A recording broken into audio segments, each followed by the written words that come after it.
सभी को शुभकामनाएं। आज हम कैंसर के विभिन्न प्रकार के इलाज के तरीकों के बारे में बात करेंगे।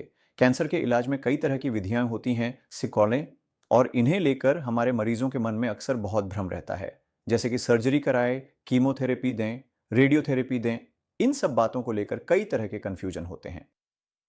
इन्हें स्पष्ट करने के लिए ही आज मैं कोशिश करूंगा। कैंसर के कुछ मुख्य उपचार के तरीके होते हैं, यानी इलाज की कुछ प्रमुख धाराएं होती हैं। इनमें से एक है सर्जरी, यानी ऑपरेशन या कैंसर जिस हिस्से में है उसे काटकर निकाल देना। यह एक तरीका है। दूसरा तरीका है कीमोथेरेपी। कीमोथेरेपी का मतलब है आपकी नस या शिरा के माध्यम से एक दवा या कई दवाओं का मिश्रण आपके शरीर के अंदर पहुंचाया जाएगा। जैसे सलाइन दी जाती है, ठीक वैसे ही ये शरीर के अंदर जाएगा और जहां कैंसर हुआ है वहां जाकर उस कैंसर कोशिका को नष्ट करेगा। इसे हम कीमोथेरेपी कहते हैं। कीमोथेरेपी को लेकर भी बहुत लोगों के मन में कई तरह की गलत फहमियां हैं, क्योंकि कीमोथेरेपी एक दवा है या एक ऐसी दवा है जो सलाइन के माध्यम से दी जाती है। कुछ ऑरल कीमो भी होती हैं जिन्हें आप साधारण टैबलेट या कैप्सूल की तरह खा सकते हैं। इसलिए कीमोथेरेपी बस दवा है जो शरीर में खून के साथ मिलकर उसी तरह काम करती है जैसे अन्य दवाएं करती हैं। इसके बाद क्या है? रेडिएशन थेरेपी या रेडियोथेरेपी। वो क्या है? ये एक प्रकार की शक्तिशाली प्रकाश किरण ही या पिचुन रेडिएशन किरण है। इसमें रेडियो एक्टिव पदार्थ से एक किरण शरीर में प्रवाहित की जाती है और जहां कैंसर होता है वहां जाकर वह किरण कैंसर कोशिकाओं को नुकसान पहुंचाती है या नष्ट कर देती है। इसके बाद आता है इम्यूनोथेरेपी। इम्यूनोथेरेपी को हम टारगेटेड थेरेपी भी कहते हैं, यानी किसी एक कोशिका के भीतर, विशेष रूप से कैंसर कोशिका के भीतर, उसके व्यवहार और गतिविधियों का अवलोकन कर वैज्ञानिकों ने पता लगाया है कि उस कोशिका के किस हिस्से पर प्रहार करने से वह कोशिका जल्दी नष्ट हो जाएगी। तब उस विशेष दवा को तैयार किया जाता है और उस दवा को इस तरह से वहां पहुंचाया जाता है कि वह कैंसर कोशिका के उस विशेष कार्य को बाधित करे जिससे वह कोशिका मर जाए। और यह अब आधुनिक दुनिया में, खासकर विकसित देशों में, बहुत अधिक देखा जा रहा है। इसका व्यापक उपयोग हो रहा है और चूंकि यह टारगेटेड है, यानी यह कीमोथेरेपी की तरह पूरे शरीर में नहीं फैलता और नॉर्मल कोशिकाओं के साथ साथ या कैंसरस कोशिकाओं के साथ साथ, लेकिन हमारे शरीर में जो सामान्य ऊतक या सामान्य कोशिकाएं हैं उन्हें भी कई बार नुकसान पहुंचाता है, क्योंकि यह पूरे शरीर में फैल जाता है। इसी कारण कीमोथेरेपी देने के बाद देखा जाता है कि शरीर में विभिन्न प्रकार के सामान्य प्रभाव होते हैं। शरीर कमजोर हो जाता है, व्यक्ति को उल्टी होती है, सिर के बाल झड़ जाते हैं, खाने का मन नहीं करता, और भी कई तरह से शरीर की रक्त कोशिकाएं कम हो जाती हैं।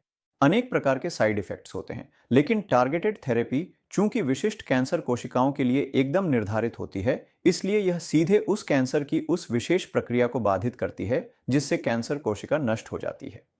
और इम्यूनोथेरेपी की बात करें तो कुछ कुछ कैंसर कोशिकाएं ऐसी होती हैं जो हार्मोन सेंसिटिव होती हैं, यानी वे हमारे शरीर में मौजूद हार्मोन द्वारा नियंत्रित होती हैं, जैसे ब्रेस्ट कैंसर, प्रोस्टेट कैंसर और कई मामलों में कोलन कैंसर या अन्य मेलानोमा के मामलों में भी इन पर हार्मोन का प्रभाव होता है। इसलिए अगर हम यह समझ सकें कि कौन सा हार्मोन इस कैंसर की वृद्धि कर रहा है, तो उस हार्मोन को रोककर हम इसका इलाज कर सकते हैं। इसे हम हार्मोन थेरेपी कहते हैं, जो आजकल ब्रेस्ट कैंसर, प्रोस्टेट कैंसर या ओवेरियन कैंसर में बहुत अधिक इस्तेमाल हो रही है। मोटे तौर पर यही है। अगर हम कहना चाहें तो कैंसर के इलाज के विभिन्न तरीके हैं। अब सवाल यह है कि बहुत से लोग कहते हैं या मानते हैं कि कैंसर का इलाज शायद केवल कीमोथेरेपी या रेडियोथेरेपी देने से ही होता है, लेकिन यह एक पूरी तरह से गलत धारणा है। कैंसर का इलाज वास्तव में मल्टी मॉडल होता है, यानी विभिन्न प्रकार की विधियों, विभिन्न प्रकार की इलाज की पद्धतियों के संयोजन से हम अलग अलग तरीकों से कैंसर को नष्ट करने की कोशिश करते हैं। इसका कारण यह है कि कैंसर का इलाज अब इस पर निर्भर करता है कि हमारी स्टेजिंग या ग्रेडिंग क्या है, यानी निश्चित रूप से कैंसर किस स्टेज में है और कैंसर किस प्रकार का है। मैंने इस विषय पर एक अन्य एपिसोड में बात की है, इसलिए अगर आप चाहें तो वह देख सकते हैं कि स्टेजिंग और ग्रेडिंग क्या है। तो निश्चित रूप से स्टेज और ग्रेडिंग पर निर्भर करेगा कि हमारे कैंसर का इलाज क्या होगा।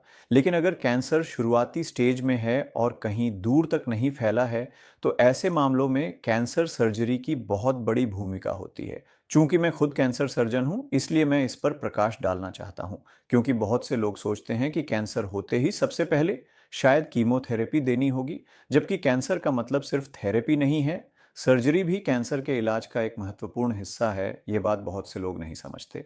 लेकिन कैंसर का मुख्य इलाज वास्तव में सर्जरी हो सकता है। कारण यह है कि अगर आप कैंसर कोशिकाओं को शरीर के अंदर छोड़कर इलाज करते हैं, तो उस स्थिति में क्यूरेटिव इलाज संभव नहीं होता।